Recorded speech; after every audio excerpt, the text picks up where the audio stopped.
Hi, I am Shomali Biswas and I have cleared IBPS PO examination. तो आज मैं बताऊंगा कि what can be the best possible approach to clear the preliminary examinations of banks. तो देखिए, according to the calendar of IBPS आप लोगों का एग्ज़ाम्स ऑलमोस्ट अगस्त से शुरू होगा. इनफैक्ट हर साल यही होता है कि RRB से शुरू होता है for the month of August.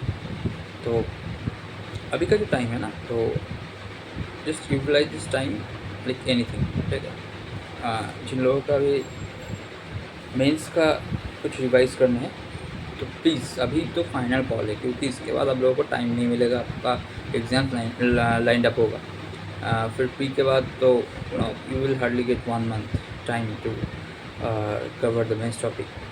And ये इनफ नहीं होगा अगर आपका इन डेप्थ कुछ नॉलेज नहीं है या फिर कुछ टॉपिक छूट जाता है. तो अभी ये टाइम है, ये फाइनल कॉल है आप लोगों के लिए कि मेंस के लिए अभी ध्यान दीजिए. अभी भी लास्ट टाइम, मतलब कुछ जो बचे कुछ जो कुछ महीने हैं, बस देखिए, मतलब अगस्त के पहले तो मेंस तो अभी ठीक से करिए, क्योंकि after the notification you will like really get any time. क्योंकि उसके बाद तो you have to like prepare for the pre. मतलब प्रिपेयर तो कभी करना पॉसिबल नहीं है उसके बाद.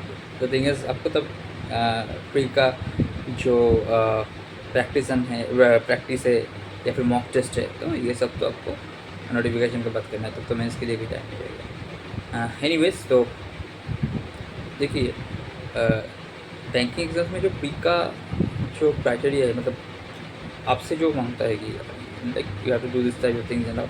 तो एक तो है स्पीड, ठीक है, और एक है एक्यूरेसी. तो ध्यान दीजिए कि स्पीड और एक्यूरेसी मेंटेन रहे अभी. ठीक है, मॉक टेस्ट दीजिए, देखिए परसेंटाइल है आपका, आपका एक्यूरेसी कितना परसेंट है. तो ये ध्यान से देखिए, मार्क्स से भी ज़्यादा इंपॉर्टेंट है आपका परसेंटाइल और आपका एक्यूरेसी. क्योंकि accuracy and your approach will definitely create a difference among the selected and non-selected candidates. तो ये ध्यान रखिए. अच्छा, आपका एक्यूरेसी अभी अगर आपका ख़राब है तो उस पर काम कीजिए अभी. ठीक है. अच्छा, अब बात करें कि प्री में आपको कैसा अप्रोच रखना चाहिए कि आपका प्री निकल जाए, क्लियर हो जाए. तो फर्स्ट ऑफ ऑल आपका माइंडसेट ऐसे रहना चाहिए कि बहुत ही फ्लेक्सिबल रहना चाहिए. कि ऐसा नहीं कि किसी क्वेश्चन पर अटक गए तो मतलब अब ईगो में ले लिया कि ठीक है, इसको मतलब इतने ईजी, इतने पिद्दी सा क्वेश्चन है, अभी तो नहीं हो रहा है तो ऐसा कैसे. ठीक है, तो बहुत जब मैं फर्स्ट एग्ज़ाम देता था ना, तो ऐसा मेरे साथ भी होता था. तो मैं ऐसा करता था कि हाँ, मैं ईगो में ले लेता था कि इतना सा क्वेश्चन मुझसे नहीं हुआ तो ये तो भी करना ही है. और ऐसे माइंडसेट मुझे बहुत ही महंगा पड़ा फॉर द फर्स्ट कुछ एग्ज़ाम्स के लिए. तो आपका अप्रोच ऐसा नहीं होना चाहिए. ठीक है, नहीं हुआ तो कोई बात नहीं, आप क्वेश्चंस मार्क कीजिए. उधर एक ऑप्शन रहता है, आप जो एग्ज़ाम्स में अपीयर कर चुके हैं उसको पता है. तो बस मार्क फॉर रिव्यू करके आप दूसरे क्वेश्चन जो आपको एक बार मतलब स्क्रीनिंग कर लीजिए कि कौन सा लाइक टॉपिक्स या फिर कौन सा क्वेश्चंस जो एग्ज़ाम में दिया गया है आप इजीली वो कर सकते हैं. और अगर किसी भी ऐसे मतलब स्ट्रक किए कोई क्वेश्चन है तो जस्ट लीव इट देयर. ठीक है, मार्क फॉर रिव्यू करके छोड़ दीजिए उधर. ठीक है, तो उसके बाद क्या होता है कि माने कोई रीजनिंग का कोई पजल आपका नहीं हो रहा है तो बस उधर रख के कुछ और लाइक मार्क फॉर रिव्यू करके कुछ और जो टॉपिक्स है जो बच्चे को पढ़ो. तो ठीक है, same goes for quant, same goes for English too. ठीक है. अच्छा, इसके बाद आप देखिए, जब आपका हो जाए, मतलब आपका बाकी जो क्वेश्चन है सब, तो आपको फिर अब देखिए कि जो आपने मार्क फॉर रिव्यू करके रखा है, फिर से वो क्वेश्चन पर सॉल्व कीजिए. अगर आपके पास टाइम है ना तो जस्ट एक बार सॉल्व कीजिए. ठीक ना, कि हो जाता है. क्योंकि ऐसा होता है कि हम लोग का एक ह्यूमन साइकोलॉजी है कि जब एक टाइमर जब ऐसे जाता है ना, तो हम लोग अगर किसी क्वेश्चन में अटक गए तो आपको लगा कि अरे कुछ भी अभी तो नहीं हुआ ना, अभी तो बहुत सारे क्वेश्चंस बाकी है, तो हम लोग बहुत ना पैनिक कर जाते हैं। तो इस सिचुएशन से बचना है जस्ट। और एक चीज़ आपको माइंड में रखना है, ध्यान में रखना है कि चाहे वो जो भी लाइक एग्ज़ाम्स हो, काम कूल एंड कंपोज रहिए, ठीक है। ये बहुत इंपॉर्टेंट है। अगर आप एग्ज़ाम हॉल में डेफिनेटली यू विल सी कि आपके आसपास जो सब है बहुत कुछ डिस्कस करेगा या फिर ऐसे कुछ, तो ध्यान मत दीजिए, किसी के साथ बात नहीं करने की कोई ज़रूरत नहीं है, ठीक है। बस एकदम काम कूल एंड कंपोज रहकर आप एग्ज़ाम दीजिए, ठीक है। क्योंकि ये इंपॉर्टेंट है। अगर आपके कूलनेस या फिर आपके कामनेस आप एग्ज़ाम हॉल में आप खो दिए कहीं पर, या फिर आपका नाम फेल हो गया ना, तो वो आपके एग्ज़ाम को एकदम यहाँ पर कर देगा, ठीक है। तो ऐसे मेरे साथ पहले पहले होता था, बट आफ्टर दैट कि ठीक है, चलो जो भी होगा अच्छा ही होगा, ठीक है। God has a better plan for me. तो इस ये याद करके बस मैं एक बुद्धिस्ट एक मंत्र है,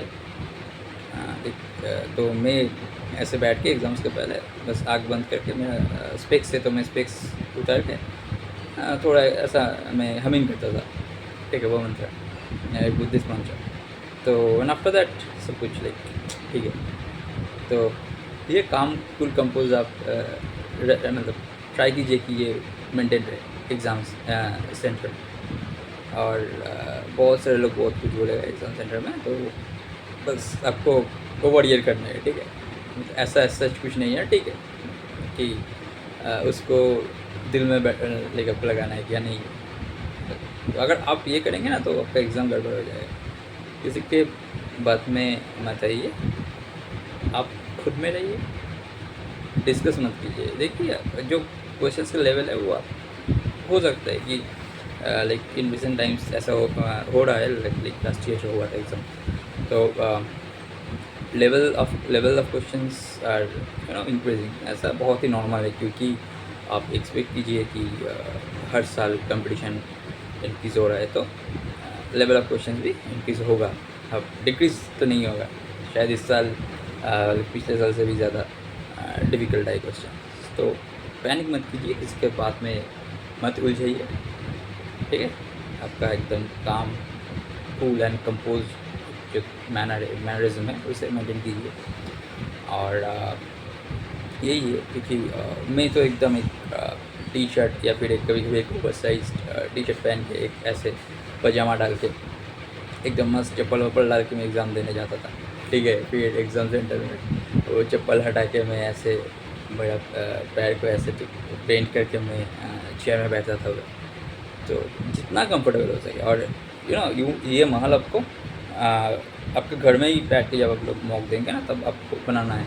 और आपको यूज़ टू होना है एक्चुअली इस चीज़ से, ठीक है। आपको जैसे आपको ठीक लगे, अब जैसे आप कंफर्टेबल है, ठीक है। तो इस तरीके से आपको सेम मतलब एग्ज़ाम सेंटर में भी करना है। ऐसा नहीं होना चाहिए कि अरे असली एग्ज़ाम में क्या होगा, ऐसा कुछ नहीं है। लाइक आप जैसे घर में मॉक देते हैं ऐसे ही मतलब जाइए, मतलब जाएगा। तो इसके लिए क्या है, वो जो परसेंटाइल है या फिर जो एक्यूरेसी है उस पर अभी ध्यान दीजिए, अभी से शुरू कर दीजिए अगर आप नहीं ध्यान दिए अभी तक, ठीक है। और जो मैंने बोला कि दिल पे मत दीजिए, कोई क्वेश्चन अगर नहीं हुआ तो छूट जाता है तो फिर जाने दीजिए, कोई बात नहीं। कुछ ओवर थिंक मत कीजिए। हाँ, और एक बात, अगर कुछ सेक्शन आपका ख़राब हुआ तो उसे कैरी फॉरवर्ड नहीं कीजिए, मतलब करने की कोई ज़रूरत नहीं है।